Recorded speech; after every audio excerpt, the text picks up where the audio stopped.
Great morning my dear friends.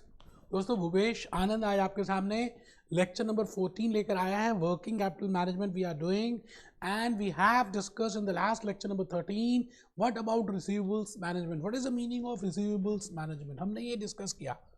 हमने ये भी डिस्कस किया कि रिसीवेबल्स होते क्या हैं और अकाउंट रिसीवेबल्स का के लिए कौन से दो फैक्टर्स हैं, why we give credit, what are the credit policies, what are the elements of credit policies, and we have prepared a chart, that flow chart on the basis of receivables management, that whether I should grant excess credit or not. तो बेटे मैंने last lecture के बाद hoc को देखना start किया, glam को देखा, वायले के टेक्स्ट को देखा, 2021 वाले मटेरियल को देखा, 2020 के मटेरियल को देखा।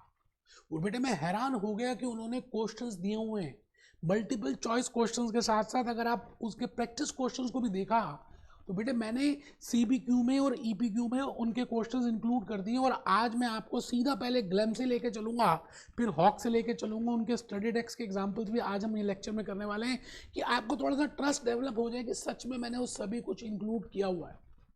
तो जल्दी से बेटा रजिस्टर ओपन कर ले। और आज ये देखिए मैंने एक आपके सामने पोस्चर रखा है कि आपकी कमर बिल्कुल सीधी होनी चाहिए, इस तरह से बैठ के पढ़ना है आपको। बेटे स्पाइनल कॉर्ड सीधी होगी ना तो आपकी बॉडी की लाइफ एनर्जी ज़्यादा सर्कुलेट करेगी।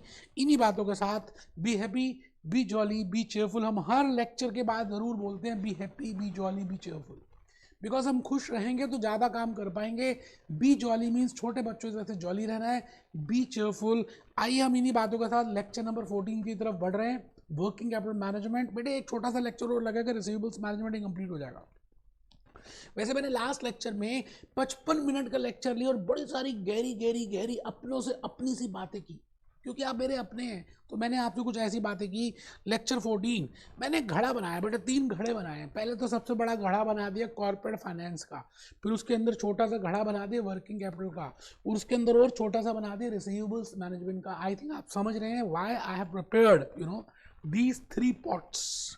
ठीक है जी, हम इस समय आज जो शुरू कर रहे हैं रिसीवेबल्स मैनेजमेंट के लेक्चर नंबर 14 से स्टार्ट करेंगे। और लेक्चर नंबर 14 से मैंने आपको ये बताना है कि if as a management accountant, if you are working as a management accountant of a company, now in that case you must be having different proposals. आपके पास अलग अलग तरह के क्रेडिट पॉलिसी के प्रपोजल्स होंगे, जिसमें अलग अलग क्रेडिट टर्म्स भी होंगी। क्रेडिट मैंने आपको बताया था, क्रेडिट पॉलिसी में there are credit strategy, credit standards, credit terms, collection efforts. मैं अज्यूम करता हूं कि आप भूपेश आनंद हैं और आप as a management accountant work कर रहे हैं कंपनी के, and you have a proposal, you have 3 credit policy proposals. आपके सामने 3 क्रेडिट प्रपोजल्स आ गए हैं, 3 क्रेडिट प्रपोजल्स आ गए हैं। पहला प्रपोजल ये है कि you should give a credit of credit period of 30 days. 30 दिन का उधार देते हैं, और आप अभी तक 30 दिन का उधार पहले से ही दे रहे हो। अब now you want to increase to 45 days. So you want to find out that what is the impact if I increase the credit period from 30 to 45 days. And the next proposal is you can also extend to 60 days. It means now in the given example, in the given case study, I have given you that there are 3 credit policies. One is 30 days, second is 45 days, and third is 60 days. Now you have to find out, आपको ये निकालना है कि अगर आप उधार बढ़ा दें, अगर आप रिसीवेबल्स को बढ़ा दें, क्रेडिट पीरियड इंक्रीज कर दें, because you are working as a management accountant, you have to manage the funds, you have to monitor those receivables, you have to find out the optimum credit policy. So when I say that if I increase or decrease credit policy, what impact it will have, उसका असर क्या होगा। IM में कुछ syllabus थोड़ा सा change करता है तो आप पे क्या असर आता है, The point is you have to find out that what will be the impact on the change in credit policies, which factors will change. उसके लिए बेटे मैंने एक छोटी सी बात बतानी है। In part 1 also we have seen, अभी भी बता रहा हूँ कि हम जब भी प्रॉफिटेबिलिटी स्टेटमेंट बनाते हैं तो हम पहले लिखते हैं सेल्स। ठीक है जी, हम वर्टिकल फॉर्म में अगर प्रिपेयर करें तो बेटे कुछ इस तरह से बनाएंगे ना प्रॉफिटेबिलिटी स्टेटमेंट। अभी मैंने फॉर्मेट बनाया, पहले यहाँ देख लीजिए, सेल्स बनाएंगे। अच्छा सेल्स यहाँ पर मान लेते हैं इतनी है, तो यहाँ पर थोड़ी सी ज़्यादा होगी और यहाँ पर और भी ज़्यादा होगी। अच्छा ऐसा क्यों मैंने किया कि यहाँ पे छोटा बॉल बनाई, यहाँ बड़ी बॉल बनाई और यहाँ सबसे बड़ी बॉल बनाई? Because if you grant a credit of 30 days, it is but natural that you will be having this much amount of sales. But if I compare it with 45 days, then sales will increase from this to this. And if I go for 60 days, then sales will increase to this. ये तो directly related है, direct relationship है, positive relationship है। अच्छा जी, sales को अगर मैं double underline कर दूं, वैसे ही मेरा मन किया, चलिए कोई बात नहीं, वर्टिकल स्टेटमेंट बना रहे हैं, income statement as per IFRS, okay, as per US GAAPs. तो मैंने यहाँ पर क्या किया, प्रॉफिटेबिलिटी स्टेटमेंट को बनाने लगा इनकम स्टेटमेंट में। मैंने कहा अभी बाकी एक्सपेंसेस क्या क्या है, सपोज करते हैं वेरिएबल कॉस्ट एक एक्सपेंस है।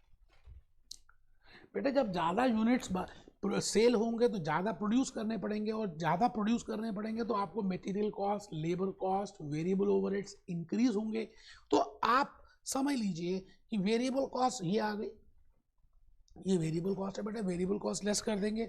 इसके बाद आप ये बताइए, I have to find out that what are the other types of cost which I have to incur. सबसे इंपॉर्टेंट कॉस्ट बताने जा रहा हूँ, ग्लेम में एग्जाम्पल्स में एक्सप्लेन किया हुआ है, वाइले के प्रैक्टिस टेस्ट में भी है, और हॉक के आंसर्स में भी है, प्रैक्टिस आंसर्स में भी है, स्टडी टेक्स्ट में भी है। बेटे सबसे इंपॉर्टेंट एलिमेंट है अपॉर्चुनिटी इंटरेस्ट कॉस्ट। आपकी ब्लॉकेज ऑफ फंड्स ज़्यादा होनी शुरू हो जाएगी, और जब ब्लॉकेज ऑफ फंड्स ज़्यादा होगी तो बेटे आपके फंड्स जब ब्लॉक होंगे तो वो पैसे जो आप you could have used in some alternative purpose, you could have used in some other way area, you could have at least deposit in the bank, you know, you could have earned some rate of interest on that those marketable securities जो आप alternative best use कर सकते थे, अब वो नहीं कर रहे। तो मैं आपसे ये कह रहा हूँ, उसका नाम है अपॉर्चुनिटी इंटरेस्ट कॉस्ट, जो आप नेक्स्ट बेस्ट कर सकते थे but you are not doing. बेटे आपके फंड्स ब्लॉक होंगे क्योंकि 30 डेज में आपको जो क्रेडिट मिल रहा था, 30 डेज का credit which you have given, you are getting money after 30 days, but if you are granting credit for 45 days, you will be getting the money after 45 days. It means your funds will be blocked for 45 days. It means you are losing interest on that. As a management accountant, as a CMA USA of that company, you have to see this opportunity cost. अच्छा बेटा एक चीज बताइए, आपके bad debts भी कुछ credit losses भी होना स्टार्ट हो जाएंगे? बिल्कुल होंगे।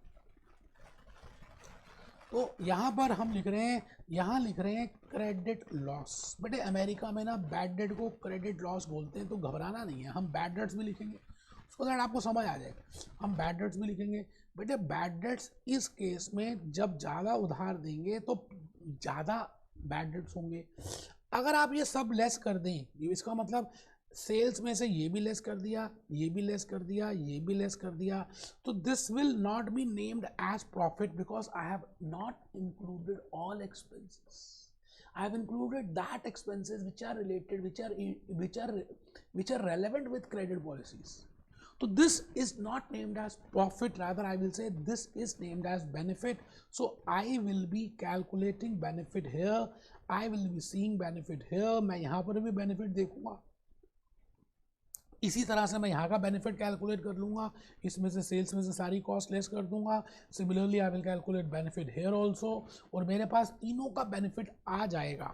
बेटे जब तीनों के बेनिफिट्स आ जाएंगे तो आप देखेंगे कि इंक्रीमेंटल बेनिफिट कहाँ पे ज़्यादा है। हॉक में तो ये क्वेश्चन पूरा आया हुआ बेटे, अभी हम करेंगे, दिखाऊंगा मैं आपको ग्लैम के स्टडी टेक्स्ट में। So I will find out, for example यहाँ पर 100 आ गया, यहाँ पर 110 आ गया, और यहाँ पर आ गया 105, एज्यूम कर रहे हैं डॉलर्स मिलियंस, ठीक है जी।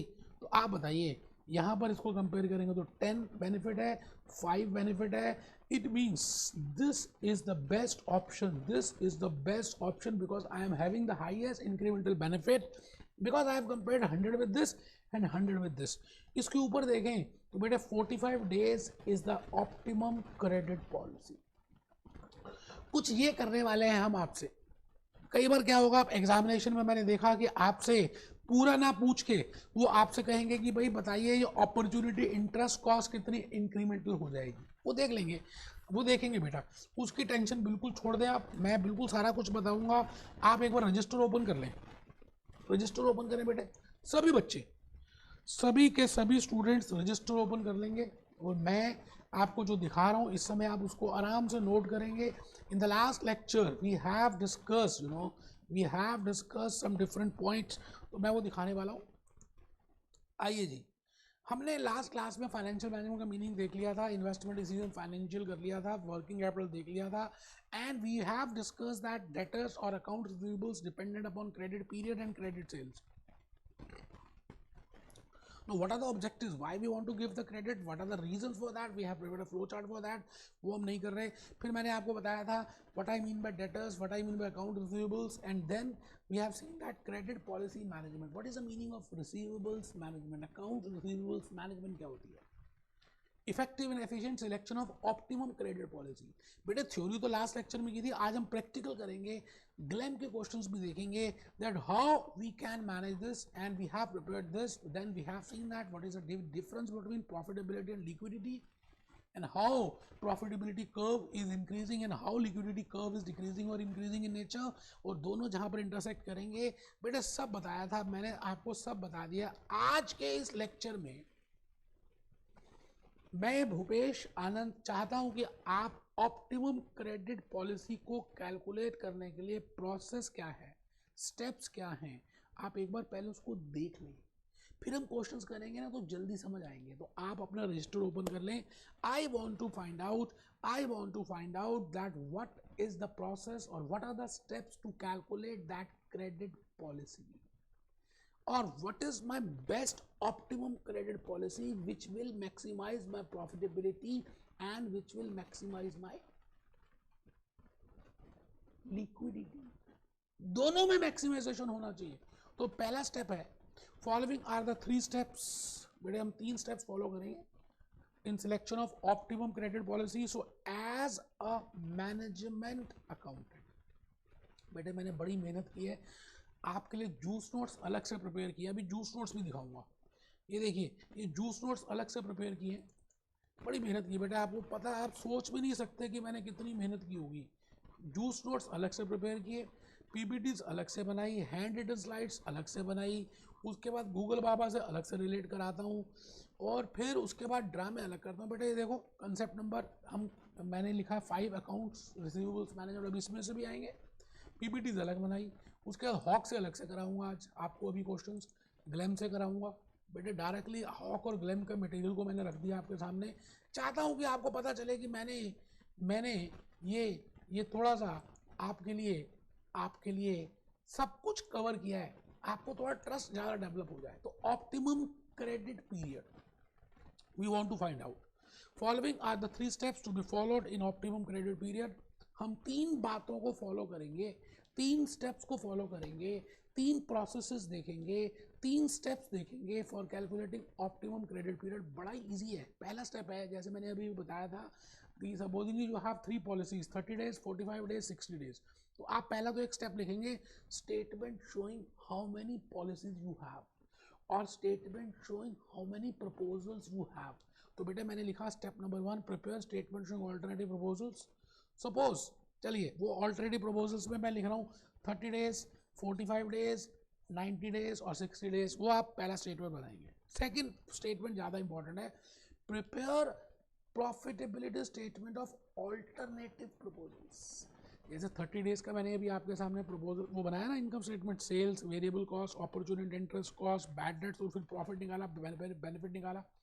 Similarly, I did for 45 days and then I did for 60 days and then I have calculated benefits. So same thing, step number 2, you have to prepare the profitability statement, and on the basis of that you will find out like this. For example, this is my profitability statement. बेटे मेहनत की है आप, मैं किसी का नाम नहीं लेता, पूरे YouTube को छान मारिए और आप चेक करिए कि क्या इतनी ज़्यादा hard work, PPTs, juice notes, hawk, glam, CBQs, concepts, extra practical questions, बेटे ज़्यादा होता है ना तो आप फास्ट फॉरवर्ड कर सकते हैं। अगर कमी है तो आप क्या फास्ट फॉरवर्ड करेंगे? आप में से कुछ बच्चे कह रहे हैं कि ज़्यादा मटेरियल है। बेटे ज़्यादा कंसेप्ट हैं तो ज़्यादा तो होगा, आप फास्ट फॉरवर्ड कर लीजिए। भाई ज़्यादा को कम तो कर सकते हैं, कम को ज़्यादा कैसे कर सकते हैं ये बताइए आप मेरे को। कहाँ से रिस्पॉन्स नहीं आ रहा? आप हमारे यूट्यूब के कमेंट्स को चेक करिए। ठीक है जी। तो if you want to find out the optimum credit period, आपको प्रॉफिटेबिलिटी स्टेटमेंट बनानी है, सेल्स लिखनी है। अच्छा, सेल्स मैंने बताया, क्रेडिट पीरियड जितना ज़्यादा होगा सेल्स होगी। वेरिएबल कॉस्ट आप चेक करिए, मैंने लिखा वेरिएबल कॉस्ट, फिर मैंने लिखा अपॉर्चुनिटी कॉस्ट। पहले जो राउंड लगा रहा हूँ उसी को देखिए, बाकी छोड़ देते हैं, ये बाद में देखेंगे। बैड डेट्स, एडमिन कॉस्ट, अभी फैक्टरिंग कॉस्ट छोड़ देते हैं, क्रेडिट रेटिंग कॉस्ट छोड़ देते हैं, वो भी समझाया ही नहीं मैंने आपको। ठीक है जी। फिर यहाँ पर हम क्या करेंगे? बेनिफिट निकाल लेंगे, बेनिफिट कैलकुलेट कर लेंगे, बेनिफिट निकाल लेंगे, then we will calculate incremental benefit. और जहां पर सबसे बेस्ट आएगा बेटे, we will go for that, हम उसी को फॉलो करेंगे, रिकमेंडेशन दे देंगे as a management accountant, because you are working as a management accountant of an entity, it is advisable to go for this कराऊंगा, बिल्कुल टेंशन मत लें। मैं अभी आपको इस तरह से कराऊंगा कि आपसे क्वेश्चन आएगा what will be the impact, तो पहले एक बार इम्पैक्ट के लिए अपॉर्चुनिटी इंटरेस्ट कॉस्ट को समझ लेते हैं, फिर हम आगे आते हैं कि अपॉर्चुनिटी इंटरेस्ट कॉस्ट कैसे निकालेंगे। अच्छा, अपॉर्चुनिटी इंटरेस्ट कॉस्ट के लिए कुछ बातों को लिखना इंपॉर्टेंट है। अब एक बच्चा कहता सर कहाँ से शुरू किया था? देखो बेटा, मैंने यहाँ से स्टार्ट किया था, भूल गए? मैं भूपेश आनंद आपके सामने हूँ, मैंने यहाँ से स्टार्ट किया था, घड़े दिखाए थे। ठीक है जी, घड़े दिखाए थे। फिर सेकंड पॉइंट मैंने आपको कहा था that I have to do the process और the steps for estimating optimum credit policy. अभी 3 स्टेप्स किए, statement showing alternative credit policies, step number 2 profitability statement बनाइए, स्टेप नंबर 3 रिकमेंडेशन दीजिए। नो डाउट आप जब एक बार ये करेंगे ना तो ऑटोमेटिकली आपसे हॉक ग्लेबर वाले होना स्टार्ट हो जाएगा बेटे, मेरी बात मानो। सेकंड पॉइंट इज जो आज हमें करना है, because while preparing profitability statement, while calculating opportunity interest cost, there are some points, कुछ बातें हैं जो 250 ग्राम के दिमाग में रखनी पड़ेंगी। So points to be kept in mind while calculating that or while preparing that profitability statement, because in that profitability statement एक सबसे important element है जिसका नाम है opportunity interest cost। बेटे उसको कैलकुलेट करने में थोड़ी सी सावधानी बरतनी है। आप मेरी बात को समझ रहे हैं? कैसे क्या मतलब है बेटे अपॉर्चुनिटी इंटरेस्ट कॉस्ट का? कि जो पैसे आपके ब्लॉक हो गए, amount of funds blocked in accounts receivable, जो पैसे हमारे अकाउंट रिसीवेबल में ब्लॉक हो गए, अगर वो पैसे पहले मिल जाते तो हम कहीं डिपॉजिट कर देते, अज्यूम कर रहे हैं कि बैंक में डिपॉजिट कर देते और बैंक से कुछ रेट ऑफ इंटरेस्ट मिल जाता, लेट इट बी 12%, तो मैं यहां पे लिख रहा हूं इंटरेस्ट परसेंटेज। तो बेटे मैं ये कह रहा हूं amount of funds blocked in account receivable, मैंने अकाउंट रिसीवेबल में कितने फंड्स को ब्लॉक कर दिया? क्यों? क्योंकि उधार दे दिया। उधार क्यों दिया वो हमने देखा, आप उसमें डीप भी नहीं जा रहे। Into interest rate. तो बेटे आप ये बताइए यहां पर जो अमाउंट आएगा, this will be opportunity interest cost. अब एक बात का ध्यान रखना है, this interest rate is per annum and amount of funds blocked in account receivables is already per annum। तो बच्चे यहां घबरा जाते हैं, गुम हो जाते हैं। मैंने कहा इंटरेस्ट रेट में अगर कोई पीरियड गिवन नहीं है तो we always say that this is per annum, this is for 12 months। So we will multiply with the blockage of funds, those funds which are being blocked in account receivable. जैसे याद है मैंने last lecture में बोला था कि अगर 12 लाख या 12 लाख डॉलर्स की सेल है एनुअल और आप एक महीने का क्रेडिट देते हैं तो आपके blockage of funds 1 lakh dollars है, जो हर समय आपके 1 लाख डॉलर्स ब्लॉक रहेंगे। जबकि आप क्रेडिट 1 मंथ का दे रहे हैं मैंने फिर लॉजिक बताया था और आपको गंगा रिवर का एग्जांपल दिया था कि 1 लाख जो जनवरी के थे वो फरवरी में मिलेंगे, लेकिन फरवरी में नए कस्टमर आ जाएंगे, फरवरी के पैसे मार्च में मिलेंगे, लेकिन मार्च में नए आ जाएंगे, मार्च के अप्रैल में, अप्रैल के मई में। इट मीन्स अगर आप किसी भी दिन जाकर अपना रिसीवेबल्स लेजर चेक करो, account receivables ledger, debtors ledger, if you check any day, you will find out that you have a outstanding balance of $1 lakh every month, you know. So the point is, no doubt पुराने आ रहे हैं, नए बन गए, पुराने आ रहे हैं, नए आ रहे हैं, पुराने चले गए, नए आ रहे हैं, पुराने चले गए, नए आ रहे हैं, पुराने चले गए. It means always you will have a balance of 1 lakh which will be blocked. जैसे मैंने गंगा रिवर का एग्जांपल दिया था, नया पानी जा रहा है, पुराना जा रहा है, नया आ गया, पुराना जा रहा है, नया आ गया, हमेशा वहाँ पानी देखेंगे, लेकिन वो पानी पहले वाला नहीं है. It means your funds will always be blocked in account receivable and that will be always for per annum. बेटे हम पूरी दुनिया में जो कैलकुलेशंस करते हैं as per accounting period per annum 12 महीने के बेसिस में करते हैं. तो मैंने कहा amount of funds blocked in account receivable into interest percentage, interest is per annum, amount of funds block जो हम निकालेंगे वो भी पर एनम ही आएगा. It means I will be calculating the dollar impact on opportunity interest cost in case I increase my credit policy or if I alter my credit policy. तो because हमें impacts देखने हैं. ठीक है जी. तो next page में पहले आ जाइए, पहले लिख लेते हैं, फिर उसके बाद जाएंगे थर्ड पॉइंट जो आज हमें डिस्कस करना है. अच्छा, पॉइंट नंबर 2 बड़ा इंपॉर्टेंट है, points to be kept in mind while estimating optimum credit policy. पहले इसको देख लें, थोड़ा सा लिखना था ना आपको, आइए थोड़ा सा लिख लेते हैं.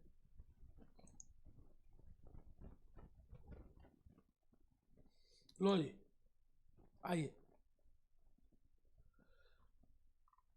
Points to be kept in mind while evaluating credit policy. Variable cost बड़ी इंपॉर्टेंट है बेटे. वेरिएबल कॉस्ट का यहाँ पर रोल बड़ा इंपॉर्टेंट है. I think we know that the cost can be broadly on the basis of element, on the basis of their nature we can say that this is fixed cost and this is variable cost.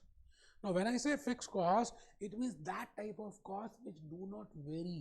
बेटे हम यहाँ fix cost को consider नहीं करेंगे क्योंकि fix cost में कोई change ही नहीं आने वाला. आप क्रेडिट 30 डेज का दें, आप क्रेडिट 45 डेज का दें, आप क्रेडिट 60 डेज का दें, क्या फैक्ट्री का रेंट चेंज होगा? क्या नहीं होगा ना. इट मीन्स क्या एम्प्लॉयज की सैलरी में चेंज आएगा? नहीं. तो मैंने कहा that cost which will not change irrespective of the credit period, that is named as fixed cost.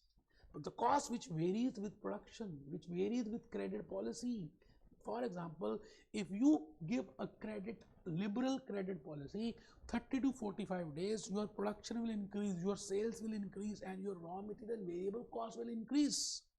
तो मैं यहाँ पे यही कह रहा हूँ, वेरिएबल कॉस्ट का ध्यान रखना है, भूलना नहीं है. तो भूलचो नहीं, you will be considering variable cost only. मैंने अभी इनकम स्टेटमेंट प्रिपेयर की थी, चालाकी से मैंने जान के वेरिएबल कॉस्ट लिखा. मैंने कहा अभी वेरिएबल कॉस्ट लिखते बिकॉज फिक्स कॉस्ट को कंसिडर ही नहीं करेंगे. तो यहाँ लिखिए variable cost includes material cost, wages cost, variable manufacturing expenses cost, sales minus variable cost. आपको मालूम है, फिर भी बता दिया, प्यार है इसलिए क्या करूँ. पहली बात मैंने वेरिएबल कॉस्ट बताई, अभी नहीं पता क्या करना है, खाली लिख लीजिए. Variable cost is that cost which varies with production. फिर मैंने कहा सेल्स में से वेरिएबल कॉस्ट लेस कर दे तो कंट्रीब्यूशन आ जाएगी. फिर मैंने कहा वेरिएबल कॉस्ट रेशो कैलकुलेट करेंगे. कैसे निकालेंगे वेरिएबल कॉस्ट? बेटा किसी भी रेशो को निकालना हो तो न्यूमरेटर अपॉन डिनोमिनेटर होती है. न्यूमरेटर में हम वेरिएबल कॉस्ट लिखते हैं, डिनोमिनेटर में हम सेल्स लिखते हैं. तो variable cost upon sales into 100. Suppose करते हैं मैं कहता हूँ जी 80% आ गई वेरिएबल कॉस्ट रेशो. क्या मीनिंग है बेटा? आप ये बताइए जी, वेरिएबल कॉस्ट रेशो 80% का आपको क्या लगता है मीनिंग? बेटा बहुत बार बताया हुआ है कि अगर 100 रुपये की सेल है तो 80 रुपये की वेरिएबल कॉस्ट है. इसका मतलब 20 रुपये की क्या है? कॉन्ट्रीब्यूशन. 20 रुपये की क्या है? Contribution. Sales minus variable cost is equal to contribution. ठीक है, ये दो बातें लिखनी है. अब सबसे इंपॉर्टेंट बात बताने जा रहा हूं जो मैंने आपको अब बतानी है, that how we will calculate opportunity interest cost. बेटे ग्लैम वाले हॉक भरा पड़ा है. आने वाले 5 मिनट बड़े प्रीशियस हैं अगर आपने ध्यान से नहीं देखा. How we will calculate opportunity interest cost? That is in relation to blockage of funds in debtors or in accounts receivable. Before calculating opportunity cost, we must be aware of debtors turnover ratio. वो आपको पता ही है, वैसे debtors turnover ratio मैंने अभी बतानी भी है. Credit sales upon average debtors, और this is annualized. This is annualized. Suppose debtors turnover ratio 6 times. अभी हम एक्सप्लेन करूंगा वैसे नेक्स्ट लेक्चर में, लेक्चर नंबर 15 में. It implies that for its granting a 2 months higher, this just I have given the logic that whether higher account average account receivable ratio is better or lower account receivable ratio turnover ratio is better. मैंने आपको एक lecture में बताया था, the higher the turnover, higher the performance ratio, better it is. ठीक है जी, ये बात आपको पता है, छोड़ दीजिए अभी. पहले आप जो मेन पॉइंट है ना जी, वहाँ पर आ जाइए. Opportunity cost, opportunity cost. चलिए यहाँ पर अगर ऐसा नहीं बताया तो मैं भूपेश आनंद आज आपके सामने अपनी होश में खड़ा हूँ और आपको ये बता रहा हूँ कि आप पहले ये लिख लीजिए. इसके बाद अपॉर्चुनिटी कॉस्ट का फॉर्मूला बताएंगे. Impact of change in credit policy variables. अब आपको प्रॉफिटेबिलिटी स्टेटमेंट समझ आ गई, उसके वेरिएबल समझ आ गए. तो if I increase credit period then there will be a impact in which variable. पहला इम्पैक्ट आएगा dollar impact on accounts receivable. Very simple भाई, 30 डेज का 45 डेज करें, 45 से 60 करें, so the accounts receivable has a direct relationship with credit period. We have discussed in the last class. भाई उधार ज़्यादा दोगे तो आपके डेटर्स बढ़ेंगे, अकाउंट्स रिसीवेबल्स का बैलेंस भी बढ़ेगा. तो पहला इम्पैक्ट आएगा कि आपके रिसीवेबल्स का बैलेंस डॉलर अमाउंट बढ़ जाएगा if you see the absolute figure. ठीक है जी, लिखो पहला इम्पैक्ट, पेपर में आया हुआ जी. Impact number 2, if you are granting more credit then credit losses will be there which is named as default risk, और इंडिया में बोलते हैं उसको बैड डेट्स. बेटा 30 से 45 डेज जाएंगे तो लोगों की नीयत ज़्यादा खराब होगी 45 डेज में as compare to 30 days, and as compare to 60 days और ज़्यादा खराब होगी as compare to 45 days. So second impact will be, there will be a effect और there will be a impact dollar amount impact on default risk. तो impact 2 लिख लीजिए, dollar impact on amount default risk. Impact 3, मैं आज का ये जो lecture है ना जी, अगर डिवोट करना चाहूँ, उसका नाम देना चाहूँ तो इस वजह से ले रहा हूँ जो मैं अब इम्पैक्ट नंबर 3 बताना चाहता हूँ. Dollar impact on opportunity interest cost. बाकी सब बेकार है. अपॉर्चुनिटी इंटरेस्ट कॉस्ट में क्या इम्पैक्ट आएगा वो ध्यान रखना है, उसको हम देखेंगे. और next impact will be dollar impact on net benefit. We have seen that how we will be calculating net benefit, वो सब मैं बता चुका हूँ. तो मैं भूपेश आनंद आपको सीधा लेके जा रहा हूँ ग्लैम की तरफ. पहले हम ग्लैम में जाएंगे और ग्लैम का मटेरियल मैंने ओपन भी कर लिया. ये देखिए, ये देखिए, ग्लैम बड़ी अच्छी किताब है और मैंने जो अपने नोट्स प्रिपेयर किए हैं बेटे, इन सभी का मिक्सचर प्रिपेयर किया है सो दैट कि you can get an idea. तो मैं आ गया जी यहाँ पर आपके सामने,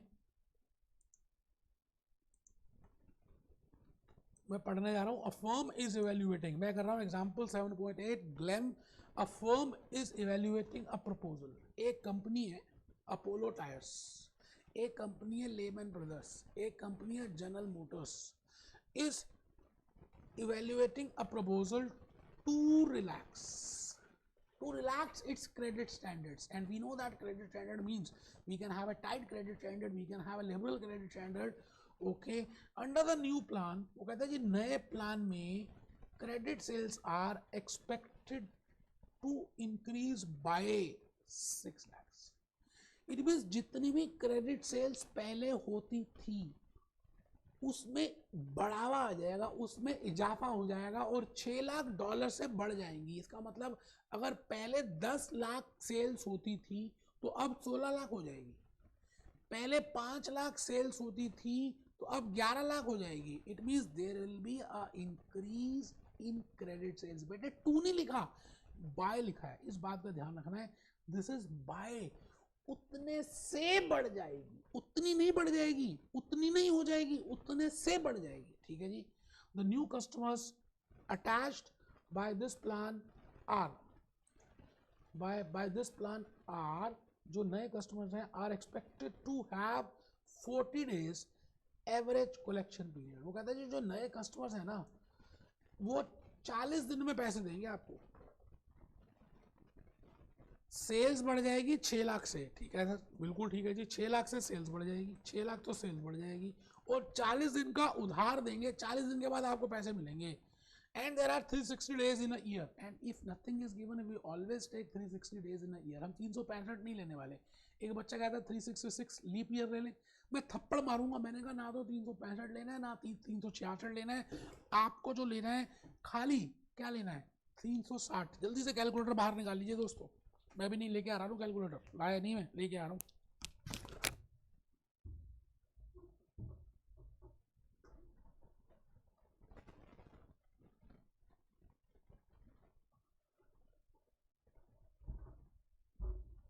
ये देख लीजिए मैं कैलकुलेटर ले आया।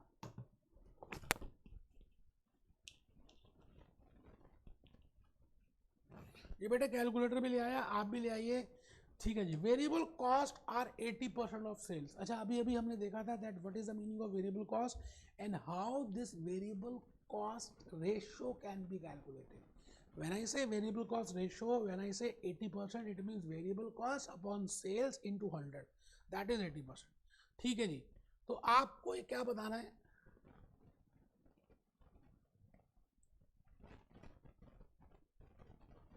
ठीक है, ये तो कुछ उसने वैसे समझा दिया। So if we increase credit period you know my receivable balance will increase, तो रिसीवेबल बैलेंस इंक्रीज हो जाएगा, तो 6 लाख ये हो गए जी, वेरिएबल कॉस्ट 4,80,000 आ गया। अच्छा इंक्रीज अमाउंट, अब आप चेक करिए। Now the point is, you know, you will not calculate the balance increase amount receivable from sales, क्योंकि सेल्स में प्रॉफिट भी है, सेल्स में फिक्स कॉस्ट भी है, सेल्स में और भी बड़े सारे एक्सपेंस एलिमेंट्स हो सकते हैं। बेटे क्रेडिट पीरियड या अपॉर्चुनिटी इंटरेस्ट कॉस्ट के लिए हमने देखना है कि हमारे एडिशनल फंड्स कितने और ब्लॉक हो रहे हैं, इसका मतलब हमारी जेब से एडिशनल कितने पैसे जा रहे हैं, हमारे वेरिएबल कॉस्ट में कितना इजाफा हो रहा है। We will only consider the change in variable cost. तो बेटे 6 लाख रुपए का 80% निकालेंगे तो 4,80,000 रुपए की आपकी वेरिएबल कॉस्ट बढ़ जाएगी। अच्छा 4,80,000 की बढ़ जाएगी एक साल में 360 दिन में, तो 40 दिन में कितनी होगी, तो बेटे हम कर लेते हैं 4,80,000 into 40 upon 360, that comes to $53,333। It means my investment in receivables will be $53,333। It means जो भी receivables पहले होंगे, मान लेते हैं पहले $1,00,000 के रिसीवेबल्स थे, तो अब उसमें इम्पैक्ट आ जाएगा, चेंज आ जाएगा। My now dollar amount of account receivable will be $1,53,333। अगर वो खाली इम्पैक्ट पूछे तो आप कह दें $53,333। ठीक है जी, बहुत बढ़िया।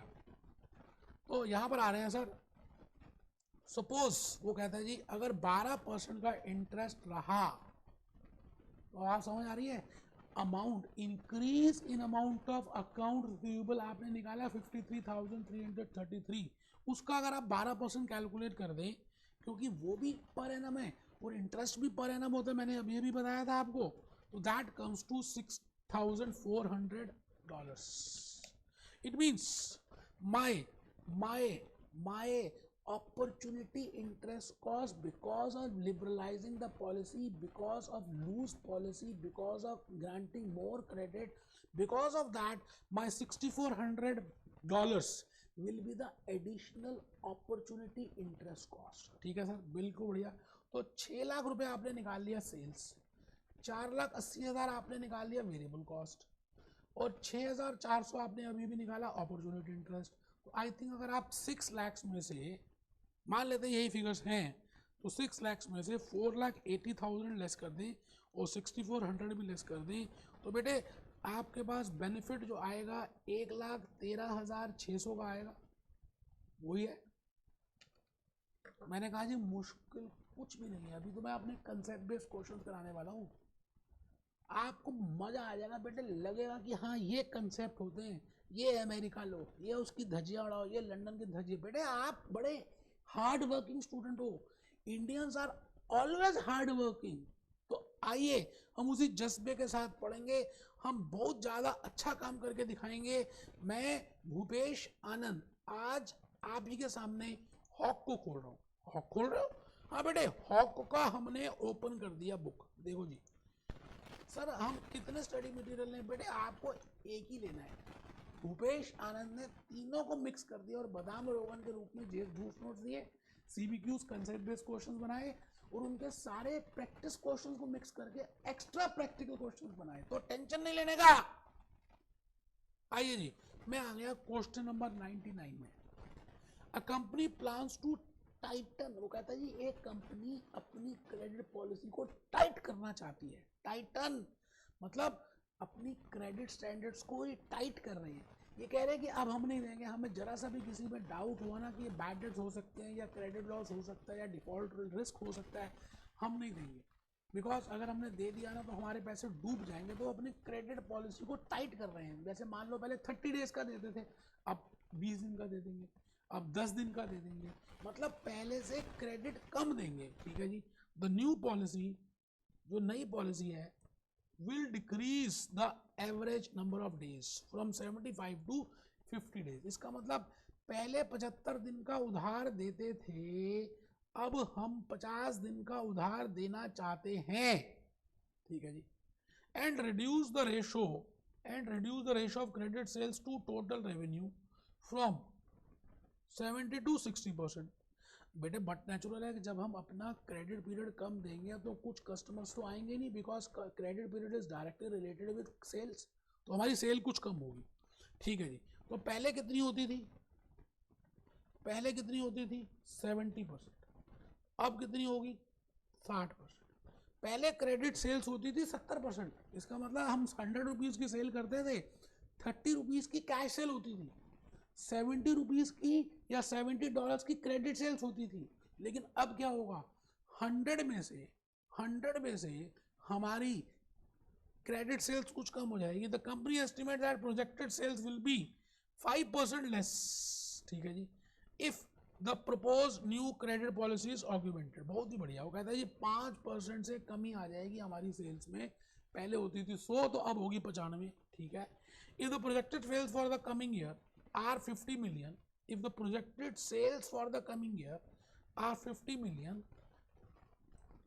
calculate the dollar impact of account receivable on the proposed policy। आराम से बेटे, कोई जल्दी नहीं है, क्वेश्चन पढ़ लीजिए पहले।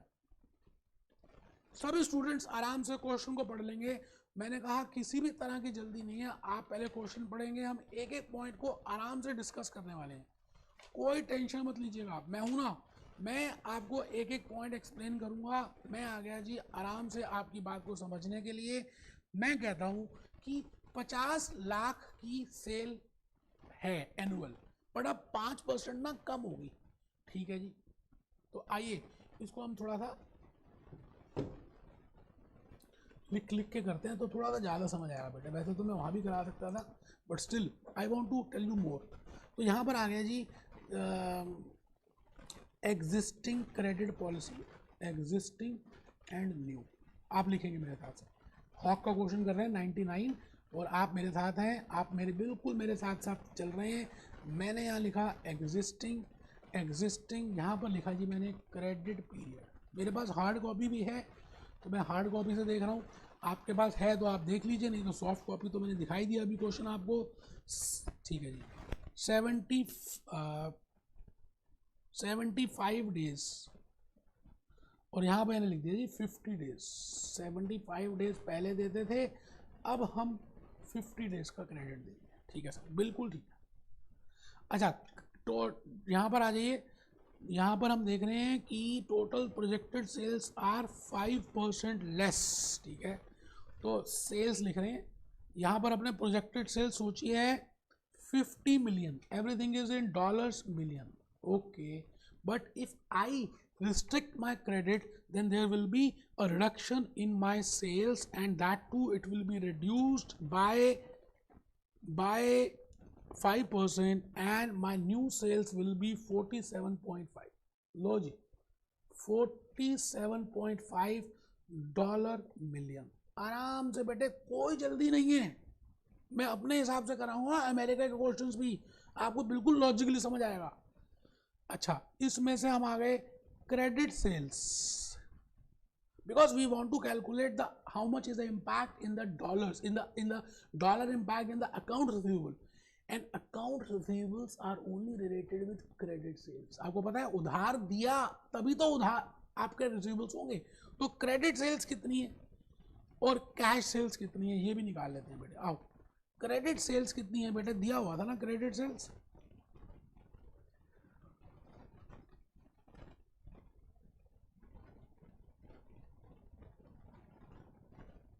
क्रेडिट सेल्स 70% है बेटे, तो यहाँ पर 70% है, तो आप बताइए जी 70% अगर हम इसका निकालें तो 35 आएगा, और यहाँ पे 60% है तो 60% निकाल लेते हैं जी, ये आ गया जो 28.5। वैसे इसकी ज़रूरत नहीं है, फिर भी मैं कैश सेल्स निकाल के दिखा रहा हूँ। 50 माइनस 35 इज इक्वल टू 15, और 47.5 माइनस 28.5 इज इक्वल टू 19।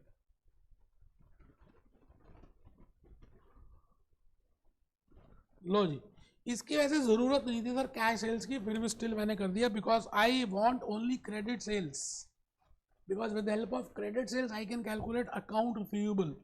तो I want to find out the balance change impact in account receivable.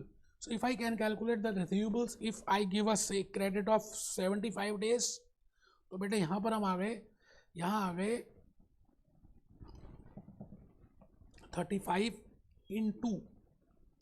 Into 35 into variable cost कितनी है बेटा,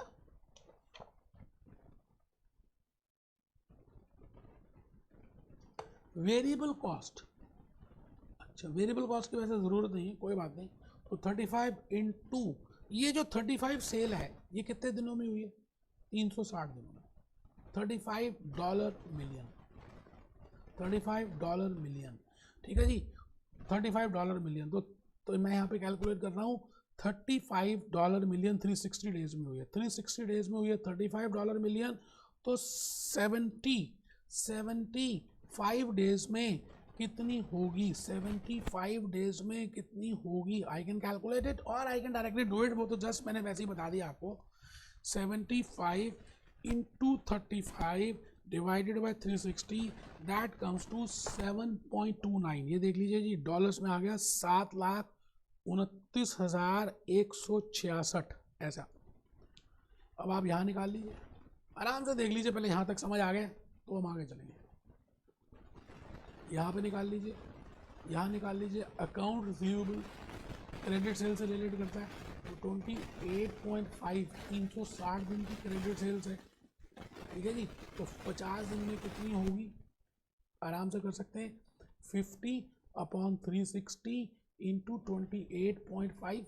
आइए जी करते हैं, कैलकुलेटर निकाल लीजिए। आप इस क्लास को ऐसा मत मानिए कि फ्री की क्लास है भाई साहब, इतना मैं बता दूं, हम 25-25 हज़ार चार्ज कर रहे हैं।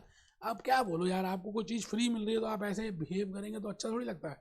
ये आ गया जी 3,95,833। ये देख लीजिए, मैं तो कैलकुलेटर से कर रहा हूँ, जबकि आंसर भी मेरे सामने, फिर भी कर रहा हूँ। अब इसका आप डॉलर इम्पैक्ट निकाल लीजिए। Dollar change 729,166, that comes to 395,833। ये आ गया जी आपके सामने 3,33,334। तो ये वाली ऑप्शन है।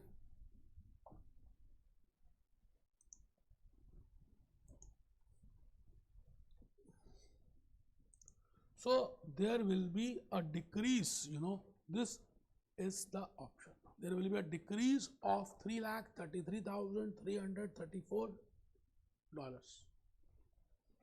मुश्किल कुछ है ही नहीं, मुश्किल आपके मन का वहम है।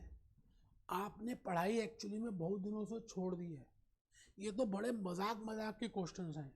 अभी हम और CBQs करने वाले हैं, कंसेप्ट बेस्ड क्वेश्चंस करेंगे, एक्स्ट्रा प्रैक्टिकल क्वेश्चंस करेंगे, तो घबराना किस बात का यार, मैं हूं ना आपके साथ। चलो हिम्मत करके हॉक या ग्लैम के क्वेश्चंस नेक्स्ट क्लास में प्रैक्टिस करके आना। अभी एक लेक्चर हो रहा है बेटे रिसीवेबल्स मैनेजमेंट का, लेक्चर नंबर 15 जो मैंने लेना है, उसमें मैंने छोटी छोटी सी बातें बतानी है, और उसमें भी हम ग्लैम का एक क्वेश्चन करेंगे। बड़ा अच्छा लगेगा अगर आप ग्लैम लेकर आते हैं, नहीं तो हम आपको सॉफ्ट कॉपी दे। ठीक है, be happy, B jolly, B cheerful.